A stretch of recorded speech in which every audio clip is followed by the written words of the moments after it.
आप देख रहे हैं लाइव 24 न्यूज। जनता की आवाज पर प्रतिनिधियों की आवाज का लाइव 24 का सीधा प्रसारण उन्नाव की पूर्वा विधानसभा से, जिसमें जनता ने सत्ताधारी प्रतिनिधियों के द्वारा जनता पे किए जा रहे अत्याचार की जानकारी दी, तो वहीं नोटबंदी से त्रस्त जनता ने नोट की चोट पर बातचीत भी की। जहां चुनावों का बिगुल एक तरफ फूंक चुका है, वहीं पर जितनी भी राजनीतिक पार्टियां हैं सब अपनी पुरजोर पर लगी हुई हैं। लगातार चाहे सपा की बात करी जाए, भाजपा की बात करी जाए, बसपा की बात करी जाए, कांग्रेस की बात करी जाए, सभी अपनी पूरे पुरजोर कोशिशों में लगी हुई हैं। कहीं भी कोई भी स्थिति इस तरीके की नहीं छोड़ रही है जिससे जनता उनको किसी तरीके से नकारे। हर जगह पर लोग अपनी पुरजोर कोशिशों पे लगे हुए हैं। इन्हीं चीजों की जांच करने के लिए, इन्हीं चीजों को पता करने के लिए आज हम उन्नाव की विधानसभा पूर्वा में हैं कि क्या स्थिति है यहाँ पर। कई समय से यहाँ पर सरकार चल रही है, सपा की चीजें भी हो रही हैं, क्या दिक्कतें हैं, क्या अच्छे काम हुए हैं, एक जमीनी स्थिति पर चेक करने के लिए आज हम पहुंचे हैं उन्नाव विधानसभा पूर्वा में, जहां पर हम पता करेंगे कि क्या स्थिति है यहाँ के जनता की, क्या स्थिति है यहाँ के विकास की। हमारे साथ इस समय सपा से मौजूद है रोहित शुक्ला जी, बसपा से मौजूद है धर्म सिंह जी और उन्नाव के समाज सेवी आर्यन सिंह जी मौजूद हैं, जो कि रिटायर्ड जज भी हैं। हम उनसे आज बात करेंगे कि क्या स्थिति है पूर्वा विधानसभा की। कहीं ना कहीं अगर बात करी जाए चुनावों की, तो कांग्रेस जिस तरीके से अगर कहीं चुनाव में भी पीछे होती हुई दिख रही है, कहीं ना कहीं आज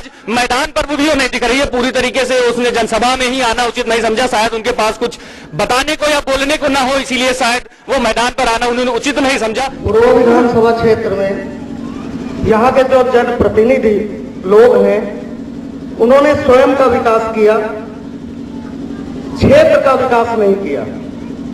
पूर्व विधानसभा क्षेत्र में ऐसे सैकड़ों गांव हैं जहां गांव में न खरंजे की सही व्यवस्था है, रोडें चरमराई हुई हैं, चिकित्सा के क्षेत्र में कोई बढ़िया व्यवस्था नहीं है, शिक्षा पद्धति को अगर देखें तो उसमें कोई गुणवत्ता नहीं है। सामाजिक दृष्टि में अगर हम कहें तो पूरी तरह से पूर्व विधानसभा क्षेत्र नवनिर्माण की तरफ अपना रुझान बनाए हैं। पूर्व विधानसभा क्षेत्र में 20 वर्षों से जो विकास का मापदंड है, उसके अनुरूप, उसके अनुकूल कोई विकास नहीं हुआ है। सिर्फ स्वयं ये विकास में तत्पर होकर स्वयं का विकास किया है। तो दूर दूर तक ग्रेजुएशन की डिग्रियां लेने के लिए दूर दूर जाना पड़ता था, उसके लिए भी एक महिला डिग्री कॉलेज की स्थापना सोहागलाल में कराने का काम किया है। खेलने के लिए स्टेडियम का निर्माण कराया है। तमाम ऐसे मुद्दे हैं। चिकित्सा के क्षेत्र में हर कोई भी ऐसा चिकित्सालय नहीं जिस चिकित्सालय में एम्बुलेंस की व्यवस्था न कराई गई हो। कोई भी ऐसा गांव नहीं। मैं जिस गांव में बैठा हूँ, ये भूलेमू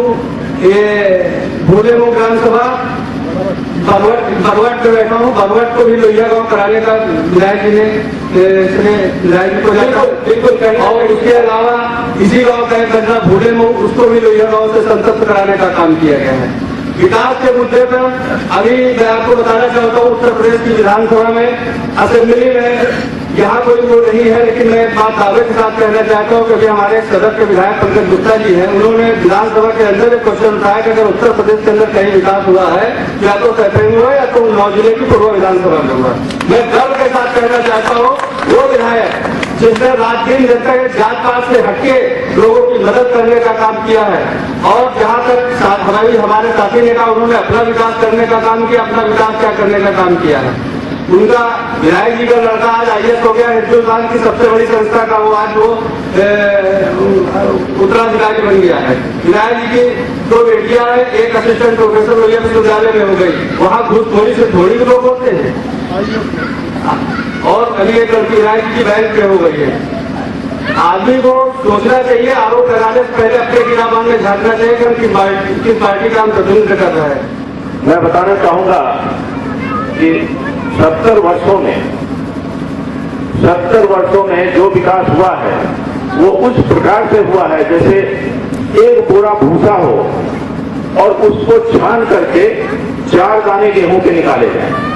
हम इससे इनकार नहीं करते विकास नहीं हुआ, लेकिन विकास किस प्रकार से हुआ है, किस गति से हुआ है और किस गुणवत्ता के साथ हुआ है कि 2 बोरे भूसे से आप छान करके 4 दाने गेहूं निकालें।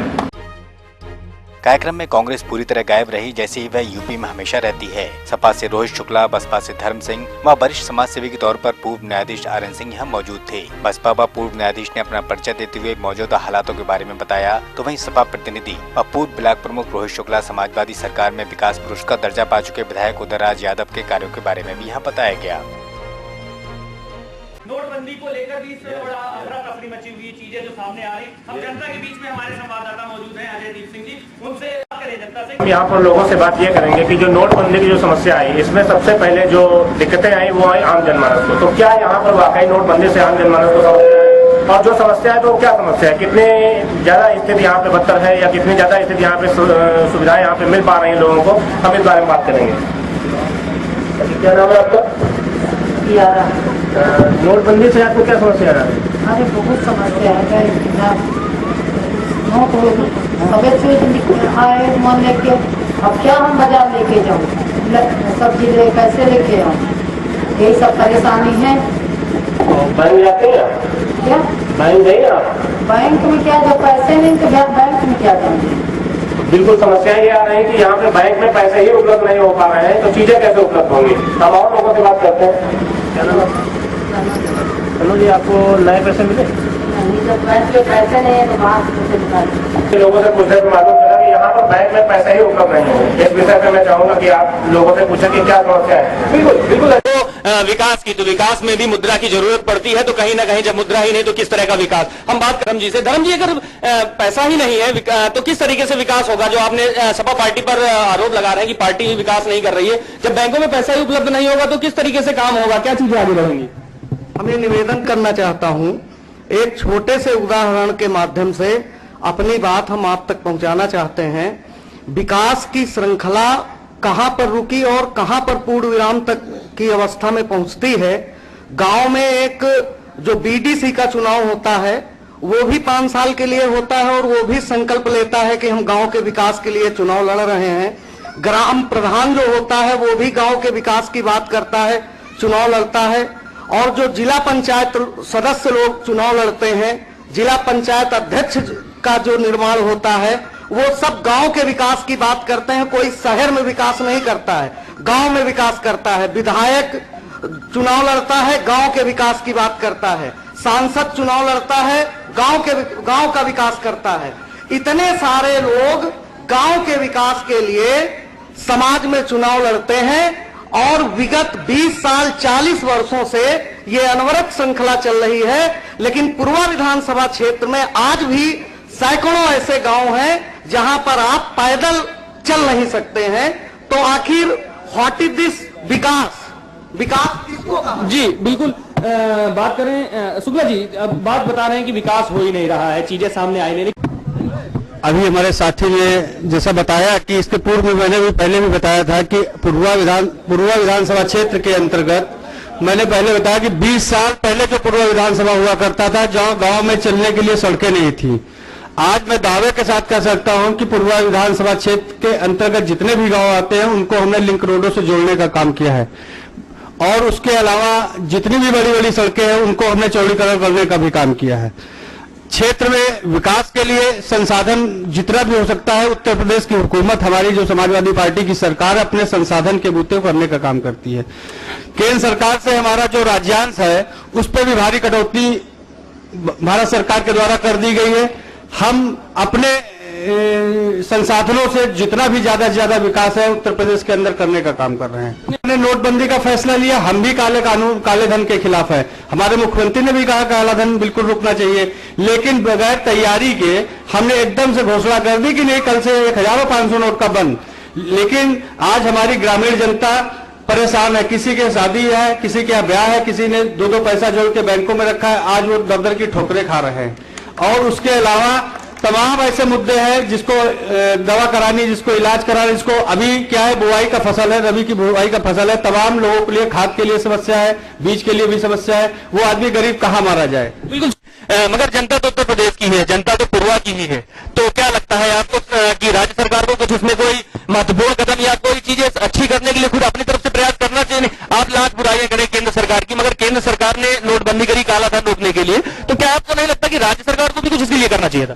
मैं आपको ये बताना चाहता हूं कि पैसे की व्यवस्था बैंकों में करने का काम भारत सरकार करती है, उत्तर प्रदेश की हुकूमत नहीं करती। उत्तर प्रदेश की हुकूमत के अंदर में आपके कोऑपरेटिव बैंक है, एलडीबी बैंक है, जिसपे बड़े पैमाने पर किसानों के खाते हैं, लेकिन 500,000 के नोट चलने का प्रावधान वहां पे भारत सरकार ने नहीं किया है। शुक्ला जी, आपने कहा कि खाद की दिक्कतें आ रही, मैं खाद की बात कर रहा हूँ, नोट की नहीं।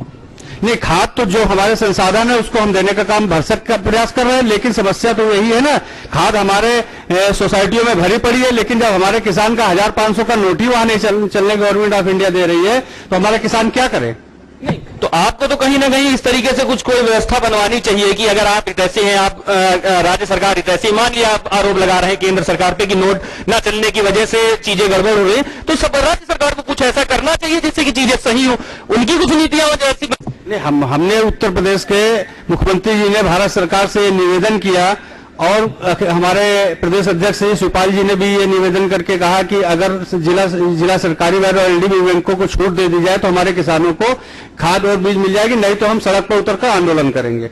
अभी जो व्यवस्था है पैसे के लिए, भाई पैसा तो भारत सरकार ही रिलीज करेगी ना। नोटबंदी का फैसला भारत सरकार ने लिया, उत्तर प्रदेश की हुकूमत ने लिया नहीं, तो फैसला पैसे का तो फैसला भारत सरकार ही करेगी ना, जनता को किस तरह से पैसा दिया जाए। आज हम अपने पैसे के लिए बैंक में रो रहे हैं, तो ये क्या है? ये कोई तरीका थोड़ी है। ये तो क्या है कि 5 राज्यों में विधानसभा चुनाव में अभी जो उन्होंने अपने घोषणा पत्र में कहा था कि हम काला धन लाएंगे, 15 लाख रुपए खाते में सबके पहुंचाएंगे, उससे लोगों का ध्यान आकर्षित करने के लिए उन्होंने नोटबंदी का फैसला कर लिया बगैर तैयारी के। तो ये कैसे हो पाएगा? बिल्कुल, नोटबंदी की बात पे अगर एक तरीके अगर सवाल उठा है तो बात सही भी है कि दिक्कतें लोगों को है। हम बात करते हैं हरन सिंह जी, क्या दिक्कतें लग रही है आपको? क्या इससे जमीनी स्तर पे क्या दिक्कतें आ रही हैं अभी? मैं अपने क्षेत्र की जनता को प्रणाम करते हुए बताना चाहूंगा कि 70 सालों में पहली बार ऐसा हुआ है जब एक प्रधानमंत्री ने, अपने देश के यशस्वी प्रधानमंत्री मोदी जी ने एक साहसिक कदम उठाया है राजनीतिक शुचिता लाने के लिए। जो मैं पहले विषय बता रहा था कि विकास क्यों नहीं होते हैं, जितना बजट आवंटित होता है उस कहां चला जाता है, उसको रोकने के लिए, काला धन रोकने के लिए मोदी जी ने इतना कठिन कदम उठाया है। आप समझिए कि यदि इतना कठिन उन्होंने कदम उठाया है कि उनके पीछे बड़े बड़े काले धन वाले बड़े बड़े माफिया लग गए हैं, जाने वो अगर पा जाए तो उनका मर्डर करा दें। हम इस बात से इनकार नहीं करते कि हमारे यशस्वी मुख्यमंत्री वह भी बहुत कुछ करना चाहते हैं, लेकिन हमको ऐसा लगता है कि कहीं उनके जो पैर हैं वो जकड़े हुए हैं कुछ लोगों के द्वारा। कभी उनके पिताजी का कुछ स्टेटमेंट आ जाता है, कभी चाचा जी का कुछ स्टेटमेंट आ जाता है। अदरवाइज हमको लगता है कि अखिलेश जी भी कुछ बेहतर करना चाहते हैं। बिल्कुल आनंद जी, आपकी बात से साफ सामने आ रहा है कि कहीं ना कहीं जो पार्टी का मामला है, राज्य सरकार का मामला है, कहीं ना कहीं रिश्तों में फंस जा रहा है। हम ये तो बात बंदी को लेकर जो इस समय बड़ी दिक्कत आ रही, हम बात करते हैं लोगों से, यहाँ की जनता से कि क्या क्षेत्रीय समस्याएं क्या है। मेरी समस्या ये है कि हमारे ग्राम सभा की 35 बीघे जमीन जो है बिछिया ब्लॉक में पट्टा की गई है। उसमें जो है कुछ जमीन जो है हमारे जो प्रधान जी हैं उमेश कुमार मिश्रा जी, उन्होंने अपने नाम पट्टा किया, अपना स्वयं प्रधान थे, उन्होंने अपने नाम पट्टा किया। उसको पट्टा करने के बाद उन्होंने जो है एक भट्टा वाले के नाम बेच दिया है। उसके दूसरी समस्या हमारी ये है कि हमारे गांव में जो लोहिया आवासों की बात जहां तक आ रही है, मेरे गांव में जो है कम से कम नहीं 25-30 लोग जो है बिल्कुल परेशान हैं घर से, जो कि वंचित हैं, इनको जो है आवास दिला दिया जाए। बात करी जाए तो कहीं ना कहीं एक लोहिया ग्राम है। अधिकारियों की क्या स्थिति है आपके सरकार में? अभी अधिकारी कहां पर क्या कर रहे हैं? क्षेत्रीय जो जनता है उनमें अधिकारियों को लेकर बड़ा एक सवाल उठ रहा है। मैं आप लोगों को मीडिया के माध्यम से बताना चाहता हूं कि अब से लगभग 2 महीने पहले इस गांव की कुछ शिकायतें मिली थी, जिसको हम स्वयं और हमारे क्षेत्रीय विधायक जी ने खंड विकास अधिकारी को लेकर इस गांव का निरीक्षण किया था। हम लोगों ने इस गांव की कुछ समस्याएं थी जिसको इन गांव के लोगों ने अवगत कराने का काम किया था, साथ में प्रधान जी भी थे। विधायक जी ने हमारे खुल के कहा था कि गांव में अगर किसी को एक दूसरे से पार्टी बंदी रंजिश है, लेकिन विकास के मुद्दे पर कोई रंजिश नहीं होगी, ना कोई पार्टी बंदी होगी। जिसको अपनी जो बात करनी है वो आके बतावे। हम लोगों ने पूरे गांव का भ्रमण किया था, उस समय डोर टू डोर घर देखे थे, बीडीओ को कार्रवाई के लिए भी कहा था कि जो पात्र है उसको आवास बिल्कुल दिए जाए। अब अगर गुणवत्ता की बात आती है, अगर गुणवत्ता में कहीं कोई चीज की कमी पाई जाएगी, संबंधित अधिकारी अगर उस पर नहीं कोई कार्रवाई करता है तो आप अवगत कराने का काम करेंगे, उस संबंधित अधिकारी के खिलाफ कार्रवाई करने का काम किया जाएगा। करते हैं बसपा के धर्म सिंह जी है। धर्म सिंह जी, क्या लगता है आपको, क्या स्थिति है? जो जनता में एक चीजें सामने खुल के आ रही है कि अधिकारियों की मनमानी चल रही है, कहने क्या लग रहा है आपको, क्या स्थिति है गांव की, विधानसभा की? हर जगह करप्शन है। अगर देखा जाए तो चाहे प्रशासनिक लोग हों, चाहे शासन के लोग हों, सभी लोग इस भ्रष्टाचार की आंधी में अपने आप को विभूषित किए हुए हैं। एक बात कहना चाहता हूं, ये सिर्फ गांव की ही समस्या नहीं है। टाउन में अगर आप जाइए, कस्बे में देखिए, तो वहां पर भी इस तरह की स्थितियां हैं। 100 द्वारा घर में हैं और बीपीएल के तरह हैं। मतलब ऐसे ऐसे राशन कार्ड बने हुए हैं जिनके पास 10-10 बीघे जमीन है, 20-20 बीघा जमीन है, और जिनके पास विश्वासी नहीं है, उनका कार्ड राशन कार्ड नहीं बना है। इस तरह की समस्याएं हैं। ये पूरा सिस्टम ही पूरा करप्टेड है, मैं तो ये कहूंगा। क्या है बुनियादी, क्या है इसकी बुनियादी चीजें, क्या लगती है आपको इस तरह की शिकायतों के पीछे? मैं तो ये कहना चाहता हूं कि अभी मैं लगभग हर मंगलवार को पूर्वा तहसील आता हूं, विधायक जी भी आते हैं। तमाम ऐसी शिकायतें मिलने का काम हुआ है कि नहीं, अपात्रों को पात्र गृहस्थी में जोड़ दिया गया, पात्रों को अपात्र गृहस्थी में नहीं जोड़ा गया, पात्रों को जोड़ दिया गया। हम लोगों ने गांव-गांव टीमें गठित कराई और गठित करा के वहां पे भेजा। जिस व्यक्ति ने अगर कंप्लेन की कि नहीं फला व्यक्ति का कार्ड, वो सक्षम व्यक्ति है, उसका कार्ड बन गया है, अगर उसने लिखित कंप्लेन की तो हमने उसके खिलाफ कार्रवाई कराने का काम किया है। लेकिन अगर किसी व्यक्ति ने किसी खिलाफ कोई कंप्लेन ही नहीं की है तो संबंधित अधिकारी क्या अपनी आंखों से देखेगा? रोहित जी, बात तो आप सही कर रहे हैं, मगर विधानसभा आपकी है, आपको देखना चाहिए। ये चीजें अगर आपको नहीं दिख रही हैं तो कहीं ना कहीं कुछ ना कुछ कमियां हैं। नहीं, कमियां है, मैं मानता हूं। हो सकता है इतनी बड़ी योजना है, भारत सरकार की योजना है, उसको हम सड़क पर उतारने इतनी तेजी के साथ फैसला लिया गया कि ये चूंकि डोर टू डोर इसका सत्यापन होना चाहिए था। सत्यापन के समय में भी जब हम जनता स्वयं जागरूक होगी, अगर मेरा बीपीएल कार्ड बना दिया जाए तो मुझको कैसा लगेगा? हम तो नहीं बीपीएल कार्ड का, जब हम स्वयं हमारी अंदर की इच्छा करेगी कि नहीं हम इसके पात्र नहीं है तो हमको इसको नहीं लेना चाहिए। कुछ अपना भी ऐसी मेंटलिटी होनी चाहिए, और जो पात्र है, जो समाज में सबसे पीछे लाइन में खड़ा गरीब व्यक्ति है, उसको उसका लाभ मिलना चाहिए। बिल्कुल। ज्यादातर समस्याएं जनता की नोटबंदी को लेकर थीं, तो वहीं यहां पर प्रमुख तौर से इस मुद्दे को उठाया गया। ग्राम सभा भूलेमऊ के प्रधान उमेश मिश्रा पर तानाशाही व जनता के हक पर डाका डालने का इल्जाम लगाया गया। इस बीच 35 बीघे जमीन पर अवैध पट्टा कराने का मामला भी सामने आया, जिस पर प्रतिनिधियों द्वारा अपने यहाँ विचार रखे गए। हमारे साथ मौजूद थे धर्म सिंह जी, हमारे साथ मौजूद थे रोहित शुक्ला जी, हमारे साथ मौजूद थे आर्यन सिंह जी, जनता थे, प्रधान जी थे, सभी थे। बहुत बहुत धन्यवाद इस चीज के लिए। कहीं ना कहीं एक बात सामने पूरी जो खुल के आई, आपने अपनी बात रखी, इस बात को ऊंचे लेवल तक पहुंचाया जाए।